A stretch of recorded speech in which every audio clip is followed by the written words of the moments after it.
You're listening to the Let Him Cook podcast fueled by Cody Road and the Wild Rose Casino Studios. Nigel, I'm fresh off a little 16-hour day yesterday, getting back from St. Louis. We were live at 10:30 for the special on KCCI. Caught a little Missouri Valley Championship and then drove our way back to St. Louis, got back to my apartment at about a little before 1 a.m. Feeling good, though. I mean, it's the best time of year. Happy to be here. I was telling you, I'm so disconnected really from basketball outside of the Missouri Valley tournament. So I'm going to be relying on you. We're going to start with Iowa State BYU, which I was actually at that game. That's the first game I filmed for KCCI this year. And that was an environment to remember. About time. Yeah. I've seen some really good games at Iowa State as a student, and then last year I think the Texas home game, Tyrese Hunter's first game back to Hilton, that environment was crazy. I think the Iowa State Kansas State home game last year was crazy. I really do think this Iowa State BYU game is probably the best home atmosphere I've been in person. And keep in mind, a lot of the Hoiberg games, we didn't get to. I was like junior high and high school, and I'm playing basketball, and like usually the schedule didn't line up where we could catch a game. So, but in terms of odds, and I'll throw Prom in there too, Iowa State BYU was as good as an environment as I've seen out of Hilton. And like Otzelberger said, Iowa State, the team needed every bit of that juice to kind of get over BYU. How did that look through the TV? Because I think it's always different how you view it on TV and then if you're actually there in person in terms of what it feels and sounds like. I feel like the energy kind of looked the same on TV. I think that's what makes being in Hilton so special. I think sometimes it's just like you're at specific games, you can really feel the energy like rise as opposed to like, this may have to do with camera angles from ESPN, but like they're not really essential. Like the camera angles to get the crowd are always like the third, like I guess idea in the ESPN's like camera crew. Like they're gonna get players first, like them high-fiving and TJ in the huddle and all that stuff, and then it's gonna pan to the crowd. So I feel like that's the advantage you have of actually being at a game is you can see from the jump when the crowd really picks up in enthusiasm and just like really volume. But yeah, no, I think going to sorry, my phone's ringing, it's distracting me. But going into like just on TV, it looked like kind of your average really good Hilton game. I feel like going into sorry, my phone was buzzing. Just coming into a game like this, it looks like your average Hilton game, and I think, it was just the setting, the context behind of what the day was. Obviously it's a revenge game from BYU earlier in the year, and then on top of it, you got Rob and all of our other seniors, playing their last hurrah in Hilton. So there's just a lot of good energy, and I think it was very reflective in our crowd. The first half, it looked very similar to the game at BYU. And I called you after this game just to kind of vent and get all my thoughts out. Yeah, you were amped. Oh man, that energy, I swear, like it just, I really think it's something like being on the court, you feel that close to the game. And like, I get adrenaline as if I'm like actually part of the game. I know that's like kind of, it sounds ridiculous, but like I was on an adrenaline high after that game. Like I just wanted to like scream. But that first half, Richie Saunders, who sounds and looks the part of a Disney movie villain, like the star player on like the evil team or like the team that the good guys have to beat, was just playing that role to a T. He couldn't miss from three. And I was telling you, I truly think BYU in their game plan intentionally will reverse the ball and get trapped. Like they want Iowa State to trap them so they can reverse the ball. I mean, in an instant, get it to the other corner, and then Richie Saunders is just draining them. And I think, like, I don't think that's the key to break this defense because not many teams can handle that pressure, can move the ball that well, have a big guy like Khalifa who can distribute the ball the way he does. So it takes a special team to do that. But in the first half, I was like, dude, this our elite defense that has caused so many problems for so many teams is kind of nullified with what BYU can do on offense. And I was like, it's a bad matchup. Like, I don't care what BYU is ranked. I don't care what the record is, just how their team is built. They're built to beat Iowa State.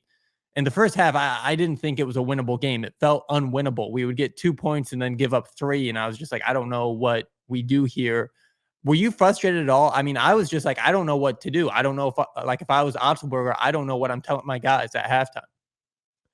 Yeah, I just feel like more so of it's tough because you don't want to not trap the post, especially with a guy like Right. Khalifa, because he can just really just rock you to sleep, and then boom, he's got an easy 2 points. But I also just feel like you have to stop, the hot shooting that BYU got on. You have to run people off the line, like, and it almost has to be exaggerated. Not to the point where you're fouling them, obviously, but just like it has to be aggressive. So I feel like, if you're not gonna run people off the line, you never want to play it, I guess, even to where like you're closing out short. Because if you're a shooter, your eyes are just gonna light up at that, like hand down, man down, essentially. But yeah, no, I thought, considering the great shooting that BYU had on, excuse me, last week, I just feel like we kind of responded with big shot after big shot. And one of the huge, reasons to that was, I think, Taman. I think Yeah. his play, defensively and offensively was really good, but especially defensively because, like we talked about, he's so, like, next play is his mentality, almost every play is, if I make a mistake, I'm hauling ass and I'm gonna get, the ball back no matter what no matter what it takes, essentially. I don't know, forgot if I think it was a layup.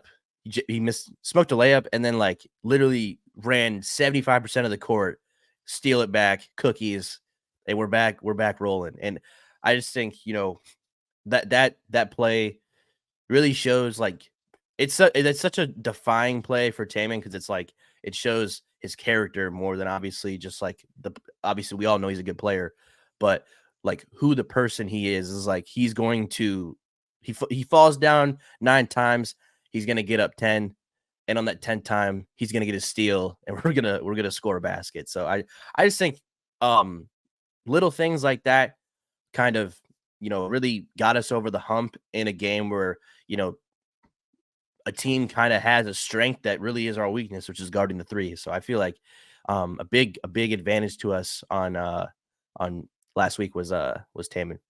Yeah, 2 things on Taman. I think the chase down steal is like his signature move. Yeah. I've never seen a guy. It's like if he messes up, if he misses a layup, turns the ball over, I feel like it's kind of an innate like you get it like, hey, I have to go fix that problem I just made. Like I think every basketball player has that to an extent of like, I just messed up, I got to go get one.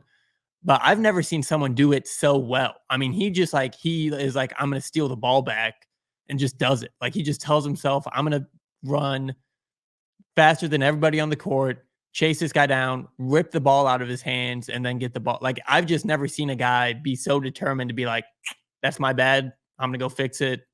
Don't worry about it. And then the other thing, can you imagine? Okay, like last time this year, Taman Lipsey was living on an island anytime he was on the 3-point arc. Teams are like, by all means, like go shoot 7 3-pointers this game, and we're not going to guard 7 of them. Yeah. And pulls up and transition and just nails a 3.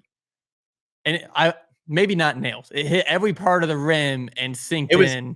God hit that 3. I don't know. That Yeah. was I was like, "Oh, snap." Yeah, I was there's like, a "Oh, little okay." Hilton magic in that 3 because I don't know how that went in. Yeah. It was like about 8 inches short of the hoop and somehow made it in. But nonetheless, his confidence from 3-point land has just grown immensely, and that does so much for an offense that even with his 3-point shooting, I think at times the spacing suffers. But I can't imagine if he wasn't shooting the way he was from 3. I don't even I mean, defenses could literally just put 4 guys in the paint and tell Keyshawn Gilbert to like, do your best because we're just going to stand here. So Taman's play, I think he had 19 points in that game, just controlled it from end to end. And I think people get caught up had a bad first half offensively. So many winning plays. I can't like if you had 5 Taman Lipsies with 5 different heights, that team is going to win a shit ton of games because he is just so good Win a at national controlling. championship. Yeah, I mean that he's just a winner. Like he just does so many things. He's diving after balls. He's getting chase down steals. Just doing and another thing that point guards do so well is knowing when other like teammates are frustrated if their game's not Mhm. going well to get them a look, to get them off the screen. He just knows the game within the game. He's playing so many different kind of levels of basketball at all times. I'm just blown away, and I think he was the main reason why Iowa State won that game against BYU. Yeah, I mean, you look at the box score, not for, you know, Curtis Jones coming off the bench having 18, Yeah, like, no one else really had a prolific game, right. and reached, no one else reached, double figures. So, like, in any statistic, which is crazy, but, it just goes to show, like, sometimes how important guard play is and how the weaknesses that Taman had last year were kind of the hinder for last year's team. Because like we've talked about, guards win March Madness at the end of the day. We've seen it year in, Yep. year out. Rarely do we see a Zach Edey just, prowl his way into the national championship. He has trouble getting out of the round of 64. But it just goes to show that, when our guards are coming to play, like that can be the difference maker in winning a ball game. And, you got your starting point guard shooting the ball very well, almost has 20 points of the night. And then you got a senior guard coming off the bench doing the same exact thing. I mean, that's just going to be a tough recipe to beat, despite how else everyone does offensively. Now, mind you, BYU did have someone come off the bench and score 20, so that's not ideal. Yeah. But at the end of the day, Sanders is a great kid. Great shooter, and I feel like that's a performance in itself to where it's like, man, like it'll really discourage a team defensively. So to see the grit and just the determination to get out of that funk from Iowa State made me feel a lot better because now you kind of get a gauge of like how is this team going to respond when someone just is feeling it from down low. I mean, from outside the perimeter, Right. and it just gives you, I guess, some clarity as to, I guess, what was such a big insecurity for all of us fans for most of the season. Yeah. And second half. And I mean, I will say BYU had open shots in the second half and they weren't going in. So I still think there are some, but again, I think BYU is a very unique team. Like there's not a lot of teams in the country that can play the offense that BYU does and do it as well as they do. I mean, they're like Ken Palm loves BYU, the net loves BYU. Analytically, they should probably have 3 or 4 more wins on the season than they do. The other thing I want to say, and this is kind of going back to the environment and just like I think players feeding off of it. I want to say around 8 minutes left in the second half, Keyshawn Gilbert got a transition layup, and then Hill, the point guard for BYU, just kind of drove into the lane, hoping for the best. Keyshawn like ripped the ball away like a linebacker, forcing a fumble, and then had a tough bounce pass up to Curtis Jones. I mean, it was like he kind of had to put some backspin on it to like get it through the defenders fast enough, but not so he just threw it straight out of bounds. It's Just called a thread the needle. perfect delivery. And Curtis Jones just gets the easy bucket. And the look on Keyshawn Gilbert's face after that play, like I don't want to. I'm a superstitious guy. I'm never going to be like this game's over. Iowa State's going to win this. The look on his face was like I'm not losing this effing game. I mean, I gave me chills at how loud Hilton got and the determination on his face. I was like, oh, BYU is screwed. Like Yeah. they like Iowa State is smelling blood in the water, and this game is going to get real interesting real quick because they like everyone's awake. You poked the bear, and now like here it comes because dude, and he was, I mean, the BYU point guard is standing maybe 10 feet in front of me. So it felt like Keyshawn Gilbert was looking at my camera, and I was like, I'm really glad I'm not that BYU point guard. I think BYU took a timeout and then Hilton just lost its mind. So like it's those moments that I'm just like, man, this team is awesome. This environment, Hilton is awesome. Like this whole fan base is just so bought into this team and what they do on defense. It was just special. It was a moment that Jake Bren, friend of the podcast, his great kind of wrap ups on Twitter. Like I just commented under it. I was sitting right next to Jake, like literally here to here, and couldn't hear him for like half the game because that's how loud it was on the floor. And I was like, dude, that's an environment that I'll probably remember the rest of my life because just how loud it was, the like joy, the excitement, the like passion. It was incredible. I can't speak enough about it. Yeah, it was definitely just like I could only it's definitely a game that's like better if you're in person. Yeah. So um Sorry. I can't say no, and I probably would feel the same way if I was there. But I can't say I felt the same energy, but Yeah. I could tell, it just looked like your average, Hilton is on fire, which we've been on fire a lot this year. But a part of me also feels like this game, if it's not anywhere but Hilton, I don't know if we win. So it's like going forward, how is that going to be? I guess is that going to be kind of the difference maker going forward? Is that been a huge advantage to us? So we don't.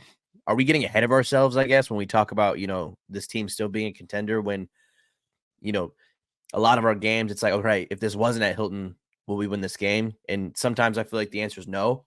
If I'm just being honest with myself. So like, well, I don't know. What do you think about that? Do you think, that is the full advantage of this team, or is it just, their actual play? I think, yeah, BYU's, again, like I said, a pretty specific one where I feel like, yeah, unless that's at Hilton, I think BYU is a really tough, even like after they beat us at BYU, it's like, I don't know if we can beat that team at home. I mean, Yeah. they just gave us a hell of like just problems everywhere when we played them the first time. So I think Oh, their team specifically, travels too. Like, I feel like they're not going to right, make the trip to Ames, but for a neutral game with like everything's on the line, like their crowd's going to be just as loud as us. So that yeah. I guess that's going to be the ultimate test to a team like that, with team that obviously can shoot the ball that well, and a team that has just as passionate and crazy fans. I will say we've had some tough I mean, like this is not. I think besides Houston, we were the best Big 12 team on the road this year, and I Yeah, think that comes down to defense.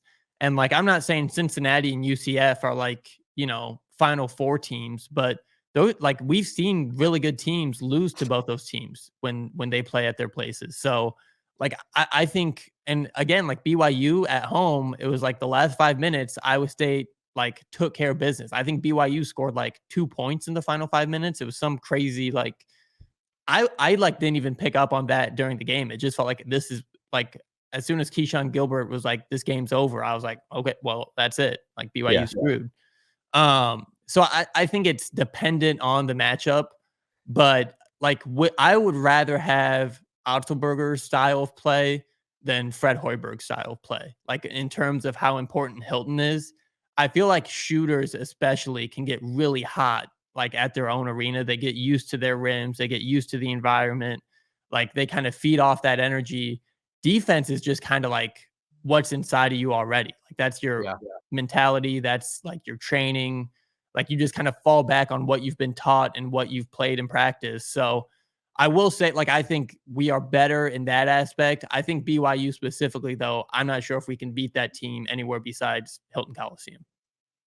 Yeah, it's because like Saunders gave us problems, but so did Robinson. Yeah. The I mean, like Waterman was a hell of a rim protector. I thought there was multiple like open like layups essentially. And I was just like, where did he come from? His length, I think, gave like a lot of our bigs problems too. Yeah, I mean Khalifa only shot he was a three, which I was like, come on, Yeah. what is this? Right. Who is this man? The Egyptian Jokic. Yeah. Anywho, True. but like I also saw that like 6 assists out of Yeah. Khalifa too. Like he's a weird guy to assess, Yeah. and you don't ever want to just give him a free lane to the rim. But I mean, man, I hope we don't see this team again for the remainder of the year, because I Yeah. know they're going to be a tournament team.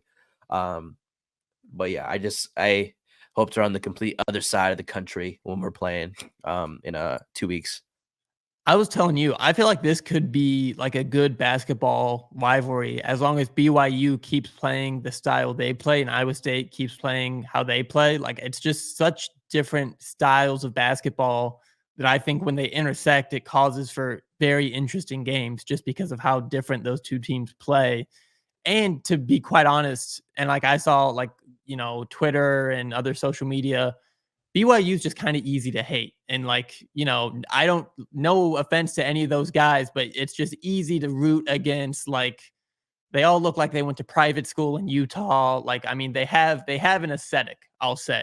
And it's easy to root against as an Iowa State fan. At least it was for me. They look like Duke, like they all could transfer to Duke next year, and I will root against them with everything I have in my body. No offense. Yeah, for any context for our listeners, Dylan has a vendetta against white hoopers. I don't know what it is. He just doesn't like him, and it's ironic because he's a Right. man of Caucasian descent. Sure. Anywho, it's just a little trend I've picked up. He's more of a Houston kind of guy. It's mostly like if they play for Duke, if they play for Iowa, it also like it has to come into play the teams they play for. Like I love Momcilovic, I love Pavletsky, so Matt Thomas. Like there's a lot of dudes that I've loved for Iowa State, but it's like, okay, if All you're right, but put all three of those guys in a Badger uniform. Do you like them the same? probably not. Because I feel like Wisconsin's the same. They get Wisconsin and Iowa are literally cousins when it comes to types of basketball teams. It's the same. It's the same. It's the same thing, just a different font. Right. Football, they also play very like Wisconsin and Iowa. They could switch jerseys and keep the same rosters, and I don't think anyone nationally would be able to tell the difference. Yeah, no. Weird. They're the two teams growing up in a predominantly black sport. I was like, as a kid, I was like, why are there so many white kids on this team? Yeah. Like they're good. But Yeah. why is this the only demographic we're recruiting? Like this seems personal. What's going on? Those Bo Ryan teams were a problem. Kaminsky and Deckers and was it Nigel Hayes? Yes. He was a hooper. So you got right. You got one chocolate chip in the equation, but I mean, come on, when you're recruiting kids from Sheboygan, Wisconsin. Yeah. I mean, it just seems a little personal. You can't make the trip to Chirac? What's going on? Sheboygan. I think the last Chirac brother Wisconsin had was Michael Finley. And I was like, that was a while. Say 98 or something. So it's been a minute. Yeah. Dylan was in diapers. Go to Saturday. Like I said, I was just knees deep in Missouri Valley Conference. Like knees. And so I was watching this game on mute while I filmed UNI Indiana State. So the bits and pieces I saw, and this is where I was going to kind of go because Nigel, I know you were busy shooting Louisiana State basketball. So I kind of want to go this route. And just from what I've heard from friends of mine, from fans of this Iowa State team, even after the Houston game, I think we're 4-1 or 3-1. I can't remember how many games we've played. Obviously lost to K-State. Even with these wins, against BYU, where we have to crawl and fight and do everything we can. UCF was an ugly game, but we find a way to win. It's coming to the point kind of back to last year where it's like, is this team out of gas? Like, how much does this team have left in the tank? Do you think it's that? Like, where do you see the offense?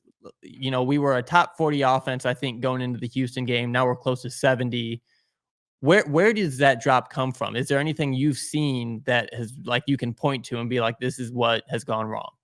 I don't think it's a drop. I think it's just because the season's longer this year. I think any of the regular season would have been done. BYU would have been our last game. Like, so I feel like then you have the entire rest of the week off, and then you get to prepare for the Big 12 tournament. So you have a lot of rest, and it just seems like not like a season burnout, but a regular season burnout for sure. When you kind of like you're not fighting for a lot. It'd be great if you get a share of the Big 12, but it's just like not that serious at the end of the day. Because regular season titles are just regular season titles. The only program I think that cares still about regular season titles, like to the full extent, is like a North Carolina. They seem to always be very proudful of that, which I find annoying. Kansas for a long time. Yeah. But when they're not, they're real quiet. So didn't hear much from them this year. That's weird. Yeah, that's tough. How'd they do against Houston? I forgot. Oof. Anywho, got whooped. yeah, no, but what I was saying was I just feel like it was like when a school day feels a little longer than your average school day, and you're like, come on, when's the bell gonna ring? I just feel like it was one of those, kind of games, Yeah, and it just felt like you're just trying to get the season over with in one piece, and you're just tired. Like I, if your team is tired, here's the problem. Kansas State played very underwhelming the entire Big 12 season. So I would hope that they would have a bit more pep in their step their last game of the year to get something on their resume because like they're really not a captivating team at all this year. It's been a really big letdown. Like you and I were very high on them at the beginning of the year, and then to see the yeah, year that they ended up having was just like it's very mid. So to see that like I guess correspond if for in like kind of us both teams just have different, energy levels. It kind of made sense that a team lacking energy all year, last game of the year, let's have some energy, especially in front of our home crowd. It kind of just looked like there are a lot of adverse situations, put at us to finish out the year just for a share of the title. I thought it wasn't that serious, and maybe that's how the team viewed it too. But something that I would like to get rid of after watching the last two games, because like as good as like we said, Keyshawn's plays were against BYU, he has been playing the best. yeah. And I saw shout out to Evil, uh, is it Evil Abu Sama? I think Okay, yeah, that's probably the Twitter sounds name. about right. I saw him. He's like Keyshawn has been dust since he's put on the sleeves. Lose him, and I agree. Take off that stupid short sleeve, please, Keyshawn.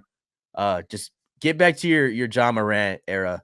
I Yeah, need you either rocking an arm sleeve or no sleeves. But let the tats show. Uh, don't don't if you can let the dreads hang. Just just mhm, just. I mhm. need full John Morant energy this postseason, and the sleeves got to go. I think that's a huge reason into Keyshawn's play as of late. Yeah, I'd say get rid of the sleeves, but don't frost the tips. For Iowa Yeah, State fans that have been around for a while, don't do any crazy stuff to the hair right before March Madness. We saw Monte Morris and Jameel McKay do that, and then UAB happened. So maybe keep the yeah. hair the same, lose the undershirt. I'm good there. I will say the Crazy we're telling men to take their shirts off, but you awesome. get what we're saying. Iowa State, from what I did see, it seemed to me at least that the offense wasn't being run maybe as well as it had a month and a half ago, 2 months ago, where either Keyshawn was getting a little too antsy and he was just going to the rim right away, or we were settling for like perimeter shots, 10 seconds into the shot clock. Move Yeah, the ball, really use ball screens. I felt like a lot of the time the guards were leaving before the big was able to set his feet. It was just like little things where it felt like we were getting a little lazy, getting a little complacent on offense. And for a team that has struggled, that's like almost the opposite. You have to be so detail oriented on the offensive side of the floor when things aren't going your way. So that's the one thing I would point to. I know a lot of people are kind of disappointed in the scheming and the sets and all that, but the players have to run them how they're supposed to be run. Like, I mean, you have to wait for those pieces to be put together before you can run that offense. So I would, more patience.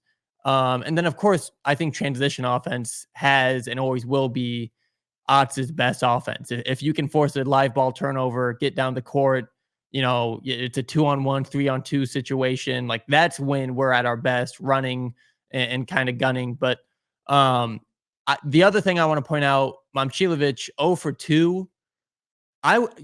Derek Kramer said this.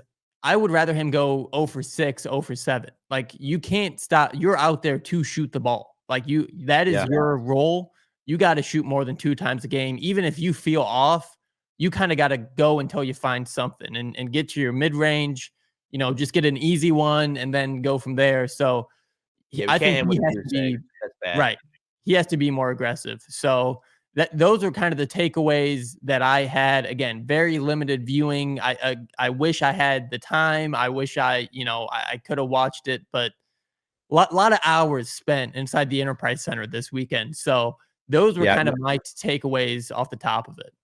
Well, if I could add too, you talked about quick shots, which that was a big thing I picked up Yeah. watching it too was just like I think too that's like what teams do when they're tired. Right. You just want to get the possession over with, and it seemed like there was a period of time where it's like, all right, we're building a lead up 19-10, and then let's take our foot off the gas. And then it's after that, you're just playing, catch up the rest of the game. And I think again, it's been it's been an extended Big 12 season, which is already mentally and physically exhausting.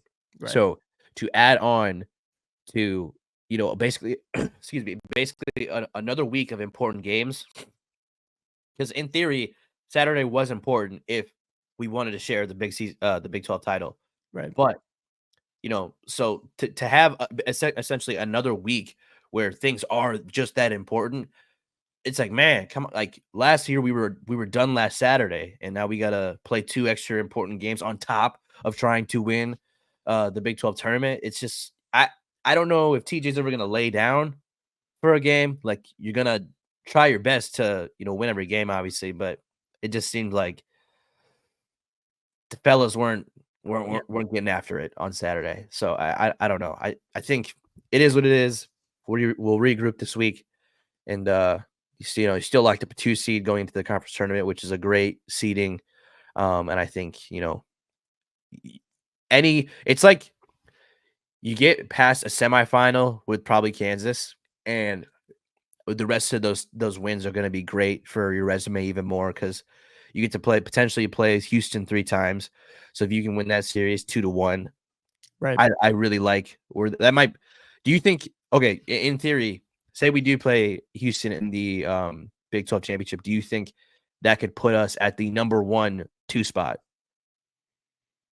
Yeah, and I mean, depending on, I think the loss to K-State probably knocked us out, but I'd like going into the game against Kansas State, if we win that and then win the Big 12 tournament, I think Iowa State really did have a shot at that 4th 1 seed. Like I think Arizona, Purdue, no, sorry, UConn, Purdue, and Houston have like the 3 1 seeds locked up, and then it was kind of between like Arizona, Tennessee, North Carolina, and then maybe us as like the 4th bid if you reel off 4 straight wins and 3 of them against like Texas, Baylor, or Kansas, and then Houston.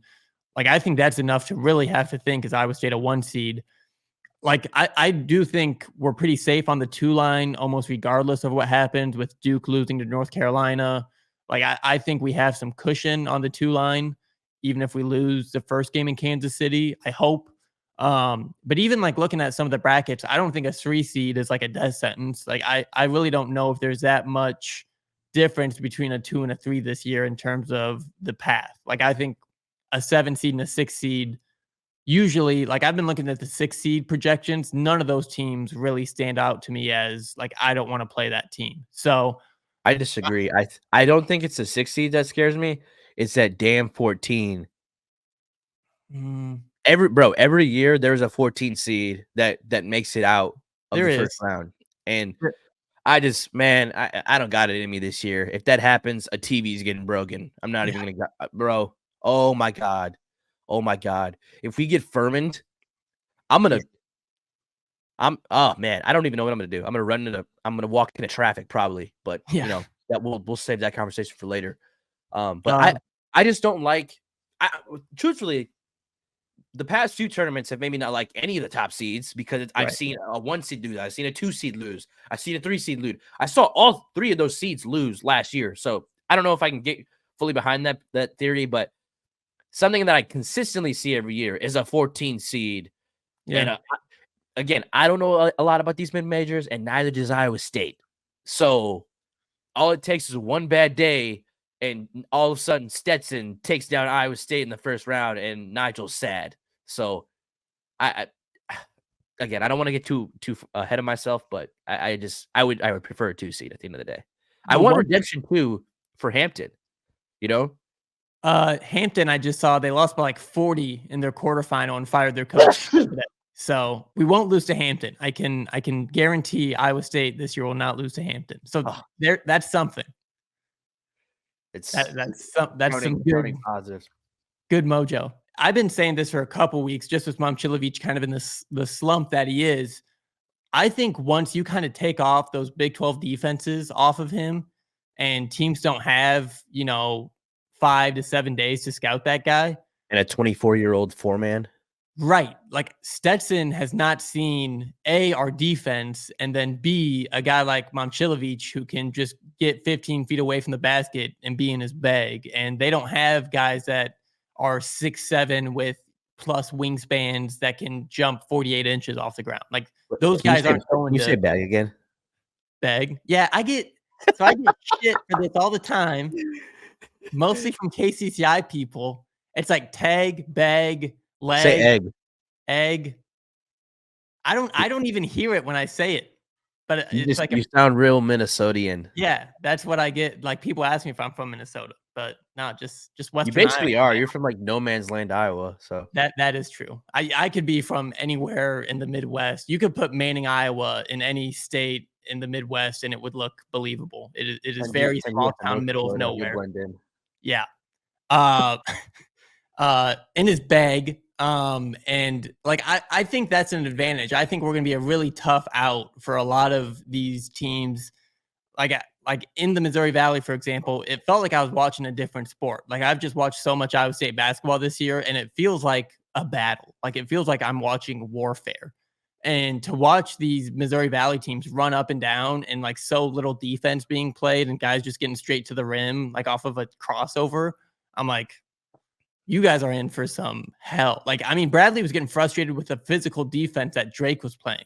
Drake Yeah. is not I'm a great team, but not known for their defense. So, like, you throw some of these mid majors in against the dudes we have, and they're going to get frustrated really quick. And if they're not like a senior leadership team, if they have like a standout sophomore and he's just getting worked by Lipsy and Gilbert for 40 minutes, woof. Like it takes a very mentally tough team to stay in a game 40 minutes with Iowa State and keep their heads on straight. So I think that's kind of our saving grace is not like unless you've played Houston or Iowa State this year, you have not seen a defense like Houston or Iowa State this year. It's such a just grueling style basketball to go up against that I think that is kind of our hope, at least in the tournament, of teams just being like, screw this. This sucks. I don't even like playing basketball anymore. So that's my hope. Again, I think this team is a little, especially against K-State, it looked like we were just like we were tired, we were putting up bad shots, just like trying to get back on defense and make something happen.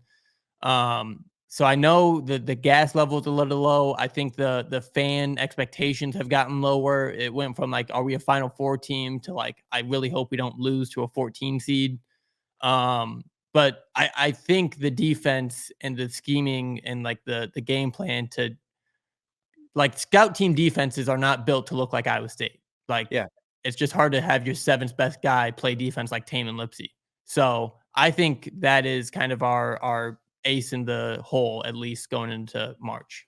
Yeah, I mean, at the end of the day, it's cliche, but defense wins championships, but also Yeah. so does guard play. So I just need that extra oomph out of Keyshawn. 13 points is not bad for Taman and him to walk away with 13. Like I don't hate that at all.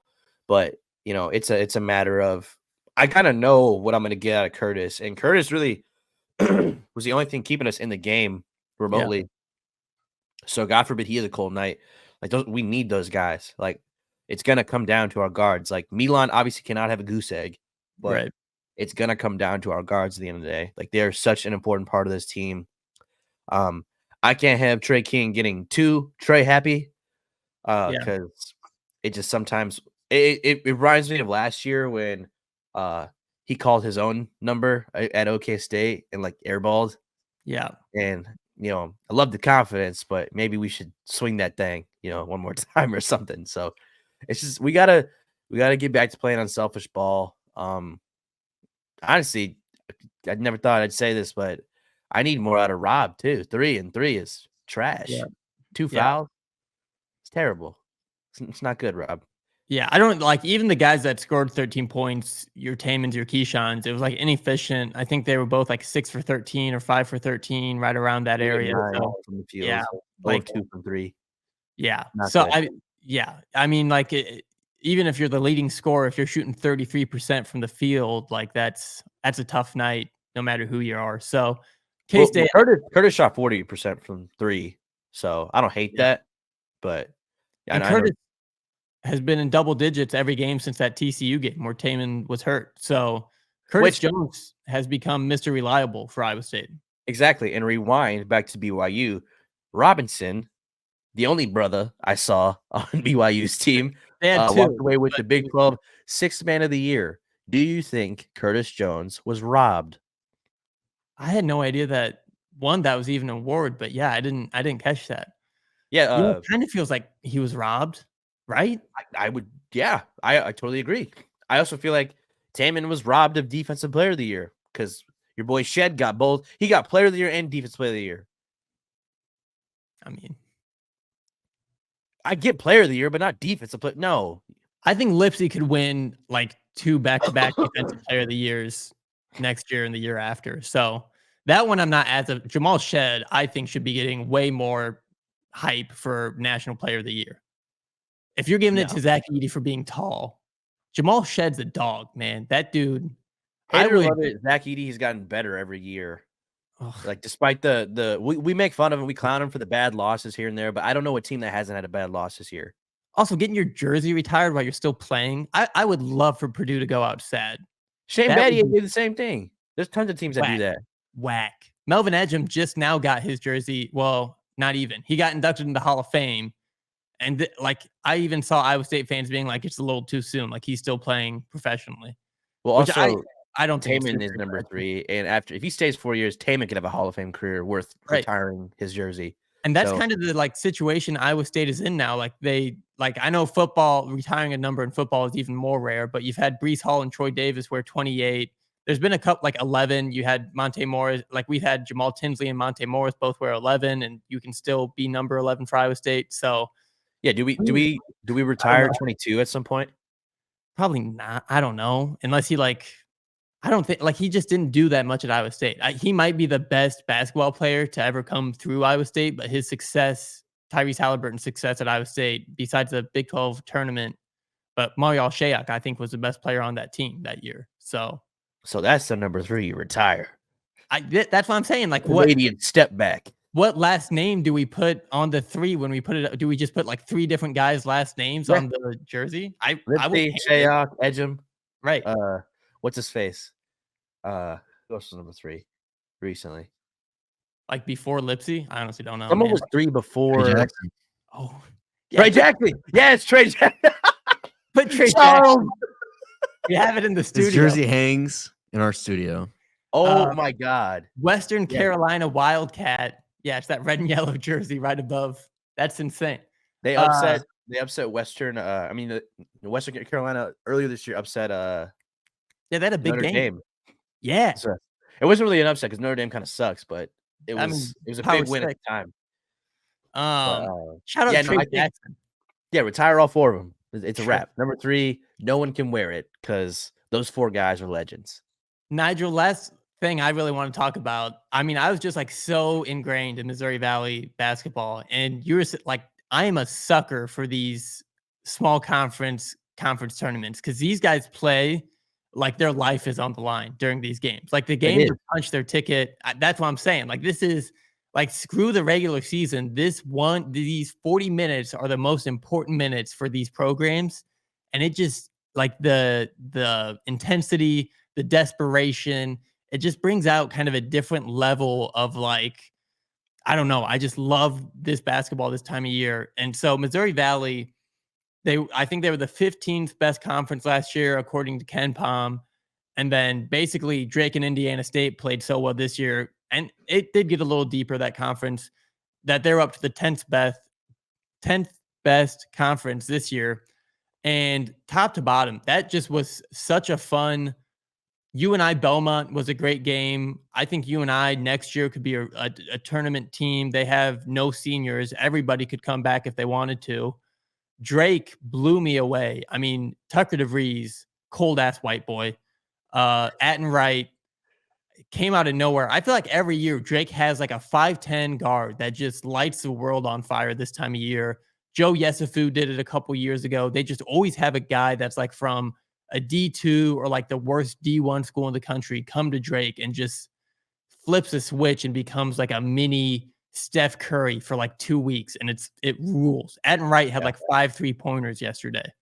Yeah, Joe Yesufu was the realization in the 10th grade that I was not going to play Division I college basketball because we were the That same size at the time, and I was like, "This man is he's so different. much stronger than me Yeah. in every facet of the game. I need to start looking at colleges." And then I was like, Iowa State, I might go there. Now look And at us. here we are. Here we Yeah. are talking about Joe Yesufu. So it all works out. No, I saw him last year at the tournament with Kansas. He was like, "What's Yeah. up, man?" I was like, "Do you remember? Like, I played you in high school." And he's like, "Which school you go to?" I was like, "DeKalb." He's like, "Oh yeah, man, belt to ass." I was like, "Wow, crazy. That's how you remember me." But okay. But yeah, Drake, like I just really like that team. Indiana State, Robbie Avila did not disappoint. That guy. So in the semifinal, Indiana State played UNI, and he was on pace in the first 5 minutes to score 96 points. He didn't end up doing, I think he finished like 20, but he had like What? he had 12 points in the first 4 minutes. And I was like, this guy might score 100 on UNI. Like he was just like automatic. And then again, like I was getting, I had the camera right here. I was like biting on his shot fakes and pass fakes. Like I just felt like as bad of a defender. Like I didn't like, it was hard to film him because I was biting on all the fakes and the jab steps that he does. So if I'm getting caught on it and I'm not even guarding him, I can only imagine how weird it is to kind of cover like a knuckleball of a player that he is. So I had so much fun covering Drake, Indiana State, UNI. Bradley is a really good team. They have a really good backcourt. Belmont played well. Evansville played well. I mean, like, then they got beat to Drake by a million, but nonetheless, really fun conference. I really think Drake and Indiana State, they don't play a lot of defense, but if those boys get hot on offense, watch out because those teams could beat just about anyone if either of those teams are shooting well. And that's a type of team that can be a forced 14 seed. I would say Drake and Indiana State should be anywhere from like a 10 to a 12 seed. If either of those teams are 14 seed, That's the committee did them dirty. But if anyone's gonna get done dirty, it's those type of teams. Like they're gonna be thrown to the wayside. Like they're gonna make the tournament, but it's just gonna be like, all right, who can we fit here? And Right. I think that's just the fear I have of being that 3 seed. I don't necessarily like it, especially on the guy side. But it's so funny you talked about Kareem Abdul-Jabbar, and how like hard it is to record him because he's too slow that it's hard to record him. And it's just funny in basketball how especially when filming somebody, if they're too quick, it's hard to film them. But also if they're too slow, it's hard to film them too. Like you'd think that would be like the slower they are, the easier it is to record them. But it's not. Yeah. It's like that. It's almost like the Luka effect of how like he does the same tween step back, and like, but because it's so methodical and slow, it's like he just dribbles you to sleep before he pounces on you. It's hard to film a super fast guard to a super slow big. And I get like nobody even really thinks about this unless you are in the industry, but they were just that whole game. I was so like zoned in because I had to be like, I could not take a break with how fast both those teams played and how different certain players are with the ball in their hands. Just had a blast though. And Drake like had to win that game to get into the tournament. And Tucker had 27 points, kid from Waukee, dad's the coach, just played out of his mind. Darnell Brody is older than I am, and I've been out of college for damn near 4 years. He's still getting buckets in D1. He should be. He's 26, but Also, I love Darnell Brody because he kind of looks like a bulldog, and like just like kind of plays like one too. You just tell him that he's just a perfect Drake player because he's just like a big, grumpy, like kind of uncle looking guy. And just like barbecue chicken. Like that's all he does. Like he just bags him up in the post, right hand, nothing fancy off the board. Like it's just his game. Like I think it's very fitting for the Drake Bulldogs to have a guy like that. I will say like the fact that his number is 51, it's extremely grimy. I hate that number. It's perfect. I it's hate like that number. That is a walk-on number. That's a walk-on number. I'm telling you. Like no one needs to have number 51 on purpose. I think he pulls it off. If you look like a left tackle and you're playing basketball, I think you get the right to wear 51 if you want it. Give him 5-0. That's like the best bruiser number. That or 55. But Yeah. 51, it's like you tried to be grimy with that. Maybe With that 50 was like taken his freshman year or something back in 2012 when he 2014. started at Drake. Yeah. Um, nonetheless, no hate on Darno Brody. That guy's a great player. I think he's kind of the big reason that team keeps its head on. Just like a perfect senior leader that you want in your program. But nonetheless, I was just very impressed. Drake and Indiana State, when you're filling out your bracket, pay attention to those matchups because they could both cause some headaches for whoever they're up against in the first round. And Drake nearly beat Miami last year. Yeah. I mean, had it not been for DeVries playing like shit, like Right. they would have won. And Miami went to the Final Four. So Yeah. That's what I'm saying. Like, it's all about matchups. Like, if Drake would have beat Miami, you had the same road as Miami did. Who knows? Like, I know Iowa State feels that way when we lost to UConn, the Niang broken foot year. It's like, man, we would have played the exact same teams. Who's to say? So I think either of those teams could make a Sweet 16 run depending on matchups. So keep an eye out for the Valley. Loved Madness in the Valley. That was my first time covering Drake or UNI this year, and just had a blast kind of learning about their teams and watching them play in real time. Yeah, I'm proud of you for getting through the 16-hour shift. That is Scott Reister, you're wrong for that, but I digress. I mean, that's what we got to do. I mean, that's the gig. Get a little overtime pay. I'm off today. I'm off tomorrow, and then we got basketball nonstop until May. So we're in it. Hoping for success for all the teams in Iowa. I got 2 vacation days for opening weekend, not working Thursday or Friday, staying home to watch March Madness. But hopefully second week of March Madness, I'm on the road again. Not sure who I'll be covering. Hopefully Iowa State men, but we'll cross that bridge when we get there. I'll be off that first Thursday, but that Friday I got to go back to work. Yeah. I think I'll take those 2 days off the rest of my life forever. As long as the tournament stays how it is, like I will take those 2 vacation days off first thing every time I'm able to take days off. Yeah. Best time of the year. No, without a doubt. And when my allergies start acting up, the sun, it's daylight savings now, you just know it's March. There's so many signs to knowing that spring and summertime is right around the corner. And I know for you Midwest folks, I will not lie. Seasonal depression did not hit me as hard this year. So that was cool. And obviously it's because of my location. But I know for our Midwest audience, that can be tough for a lot of people. So I'm glad you guys made it out the trenches. You guys hopefully don't see any more snow this year. But again, we don't know. It could be May 15th and we get a few flakes. 6 inches of snow. But before we get out here, I got one more person to shout out, Kevin Harlan. Yeah. And I were like setting up our live shot for the 10:30 special, and I see him walk in, and I'm like, no way, like that's Kevin effing Harlan, like right there. Like I don't get starstruck. You see like really big, college players and college coaches, and Kevin Harlan might have been the most starstruck I've been on the job. I was just like my jaw dropped. And then I was so nervous to even go up and talk to him. And Shannon was like, well, I'm not going to do it. So either go up and introduce yourself or let's get back to work. And I was like, okay. I had to hype myself up a little. I was like, hey, I'm like, Kev. I was like such a big fan. Grew up listening to you. You're my favorite commentator. Can I get a quick picture? I know you're working. I don't want to bother you. And he was like, dude, when he said Dylan, he's like, when he said Dylan, nice to meet you, in his voice, I about ascended into the fifth realm. Like my body, it was an out of body. You're like, can I make this my ringtone? Yeah. I was like, can you say that one more time? I'm just gonna record it because just hearing if I was a player and I heard Tucker DeVries for in his voice, I would lose my mind. I would just listen to it. That would be the opening to my mixtape. Yeah, that is fair. No, I would start every day like that for the rest of my life.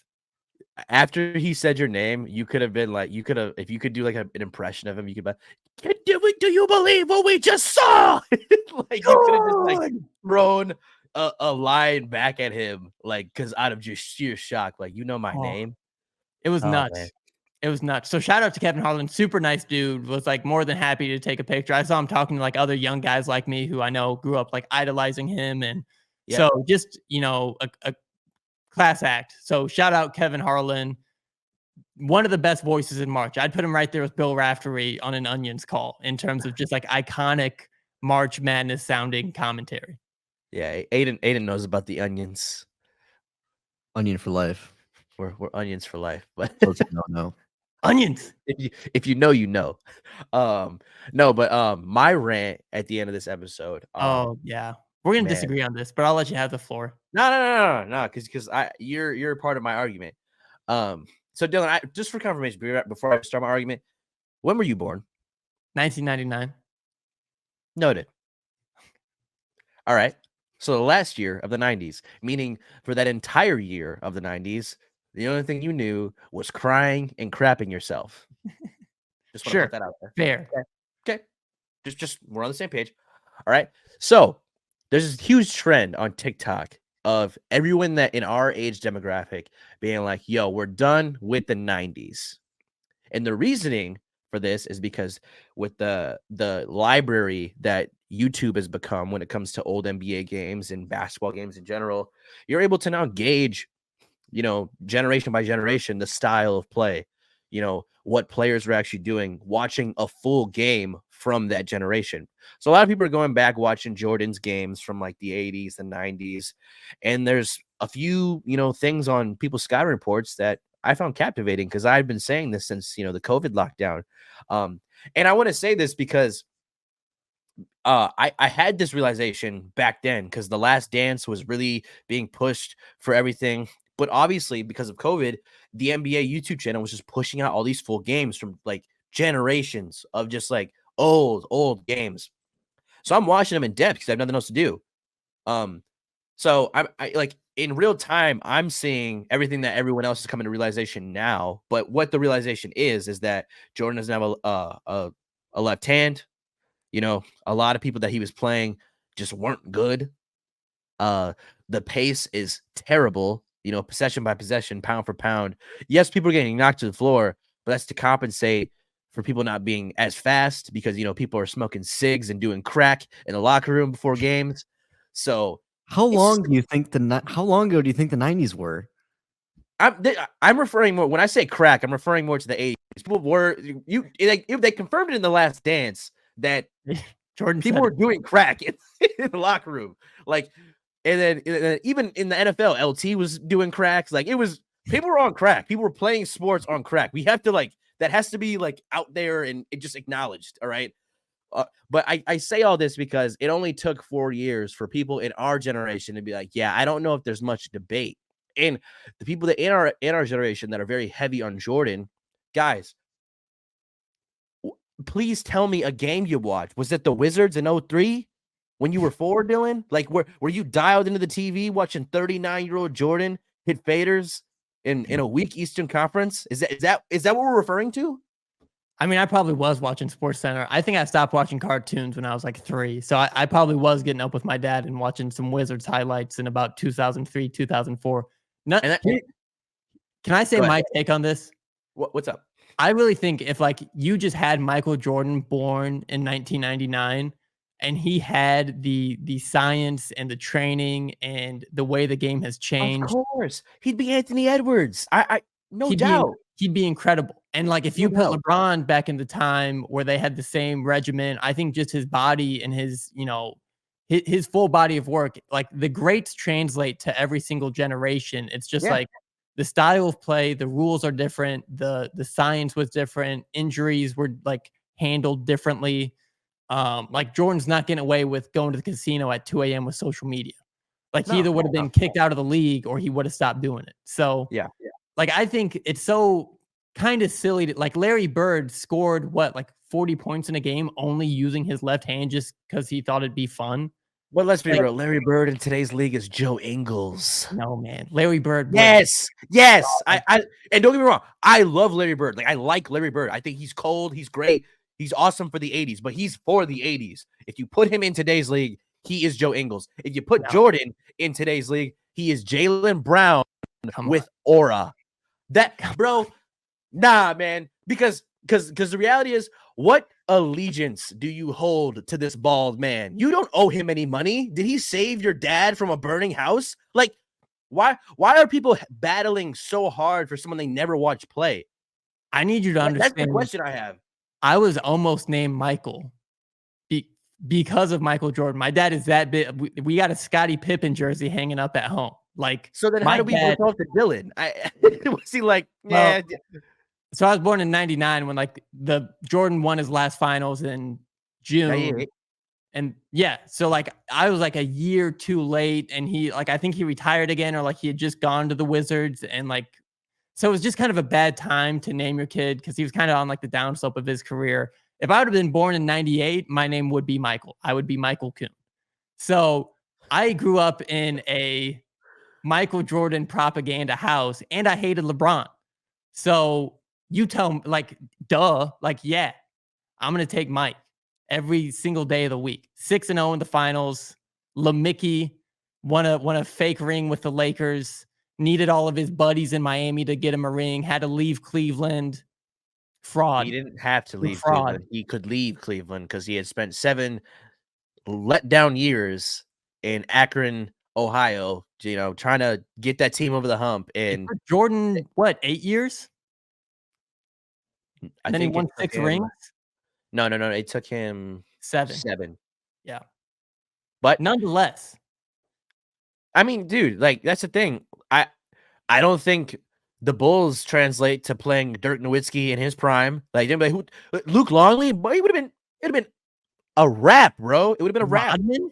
You forget who Dennis Rodman was? Man, what are you talking about? There's gonna be 2 pump fakes. Rodman's gonna jump. Dirk and 1. Rodman would have had that boy in hell. Rodman would have been in his head for 7. It wouldn't have even lasted. What about the big fundamental? Now I know Rodman's great, but you're gonna argue the best power forward against a great power forward? Sure. I mean, yeah, Duncan's probably hard, just like size wise and down in the post. What basically the gist of my argument is the greats, the true greats, top 10 players all time would translate to any generation of basketball. They would figure it out. That is just my like line of thinking. Like, I think Magic would be great. He would figure it out. Larry, I don't know, man. Magic too. He a lot of backing down, man. And I like Magic. Do not take this as I hate these players. I like these players, but I like them because of what they were doing in their respective eras. All right. Like like we have to just stop glorifying that era as if it is the best, because it's not. Like, it's really painful to watch looking back at it. And, aside from the greats, the rest of the era, bro, it's just real, like, it's let down. The pace is very boring. And I know, like you talked about, you like that pace.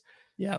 It's just not everyone's cup of tea. I like the more up and down, like, what's going to happen next? I'm on the edge of my seat. And I think that's what the NBA feeds to now. But I like how LeBron has been able to kind of evolve with the times. Like, he's been in 3 different eras of basketball, and he's done pretty well in all of them. So I say all that by, like, just people our age, what allegiance do you have to this bald man? And you don't need to tell me. I just want you to go in the mirror and ask yourself, what allegiance do I have to this bald man? You don't owe him anything. He's not going to find you if you feel some other type of way. It is what it is. I'm just glad that a lot of people our age are finally doing their homework and making their own opinions. My advice, stop listening to your father. Stop listening to old people, because old people can lie. Old people lie all the time. Like, they're not the best sources all the time. I'm not saying don't listen to old people, but they could lie, because what do we know? We weren't there. They were there, So I don't know. The truth has always been exaggerated when it comes to Jordan. And I think if you go back and look at the meat and potatoes of, not just Jordan, but the 70s, the 80s, the 90s, just basketball in general, like, it's just, I don't think these people would know what to do with a Kyrie Irving. Like, I really think you put Kyrie Irving in the 80s and they're going to call the police, because he has actually broken about 6 to 7 ankles, like 10 games into the NBA season. So it's just, man, we're in a different time, and I'm just glad people are doing their homework. It only took you 40 years because these full games have been on YouTube for a long time now. I'm glad people are finally, coming to realization. All I know is Nigel Dyson, this guy right here, we're done with the 90s because I was never there. End of story.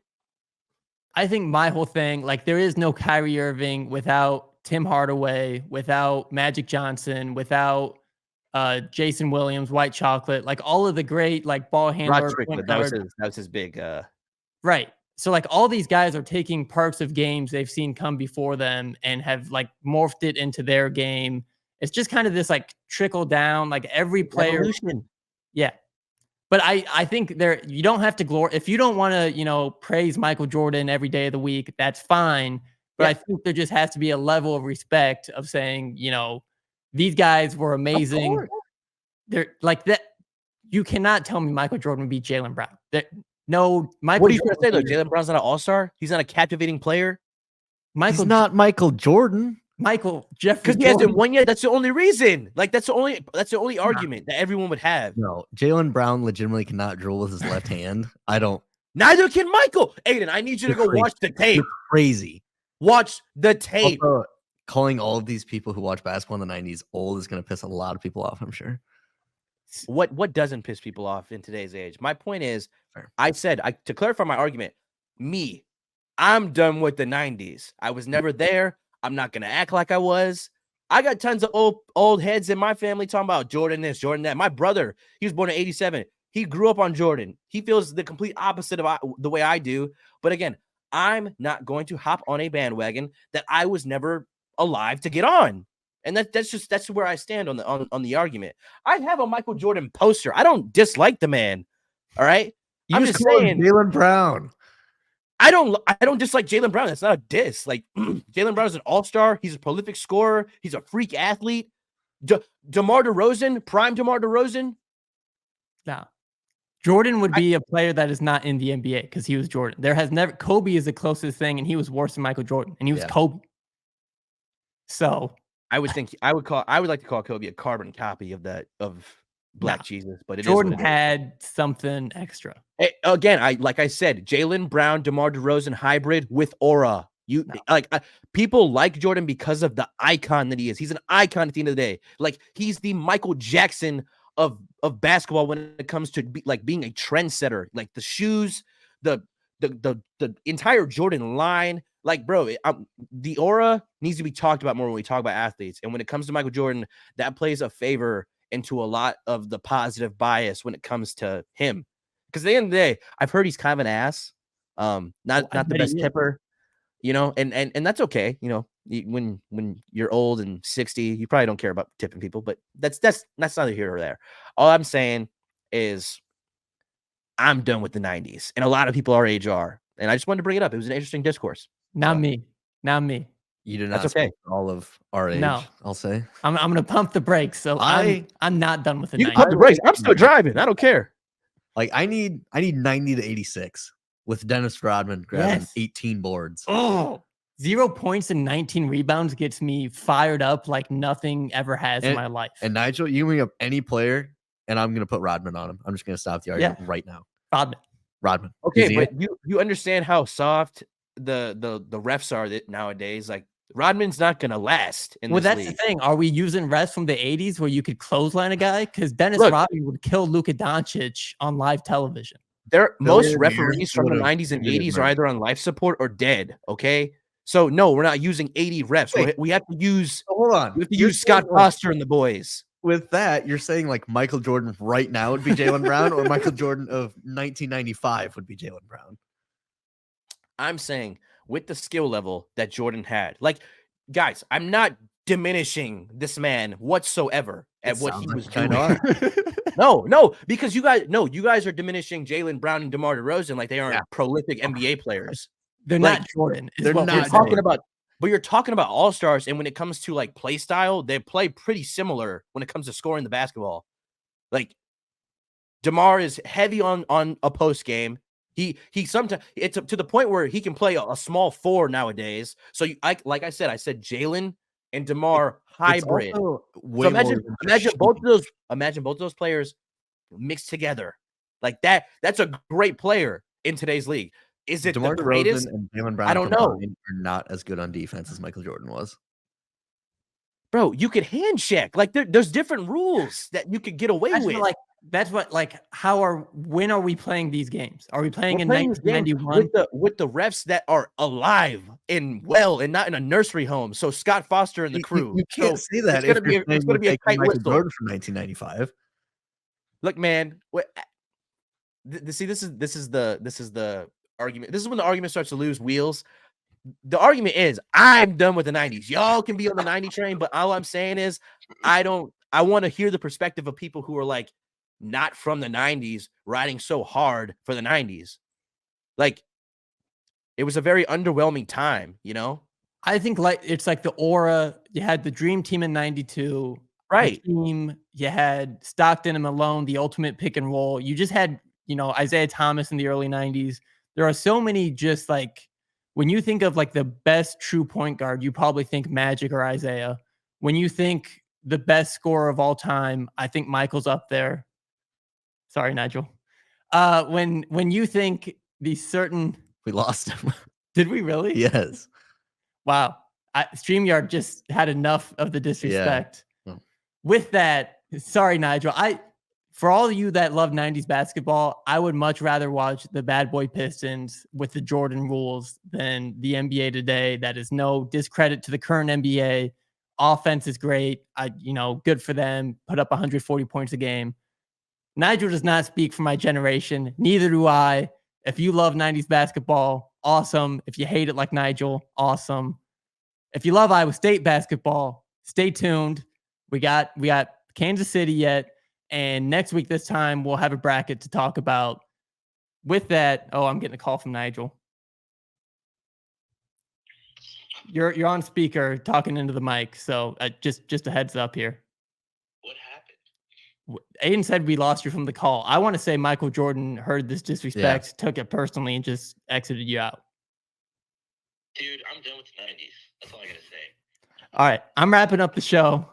Nigel's done with the 90s. We're done with this podcast. I'm done with the 90s. All right, man. Appreciate you. I appreciate you. Let them cook. Let him cook. Cyclones in Kansas City, the 2 seed. Hopefully a 2 seed in March Madness. We got a bracket to break down next week. Looking forward to it. Aiden, let him cook.